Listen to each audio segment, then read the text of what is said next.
Assembly ప్రాంగణంలో తెలంగాణ తల్లి విగ్రహ ఏర్పాటు రాజకీయం ఇప్పుడు దుమారాన్ని రేపుతోంది. నిన్న గవర్నర్ చేతుల మీదుగా ముఖ్యమంత్రి రేవంత్ రెడ్డి తెలంగాణ తల్లి విగ్రహాన్ని ఆవిష్కరించిన విషయం తెలిసిందే. దీనిపై విపక్ష పార్టీలు తీవ్ర విమర్శలు చేస్తూ ఉన్నాయి. అసలు ఈ విగ్రహాన్ని తెలంగాణ తల్లి అని ఎలా అంటారు అనంటూ ఇటు బీజేపీ ప్రశ్నిస్తుంటే, తాము అధికారంలోకి వచ్చాక అసలు తెలంగాణ తల్లి ఎలా ఉంటుందో చూపిస్తామంటూ బీఆర్ఎస్ నేతలు అంటున్నారు. బతుకమ్మ లేని విగ్రహం తెలంగాణ తల్లి కాదు అంటూ బీఆర్ఎస్ నేతలు విమర్శలు గుప్పిస్తున్నారు.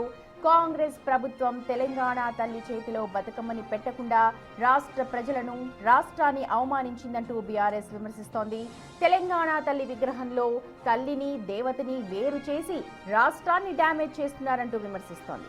తెలంగాణ తల్లి కాంగ్రెస్ తల్లిలా ఉంది అంటూ బీజేపీ ఎమ్మెల్యే రాకేష్ రెడ్డి ఎద్దేవా చేశారు.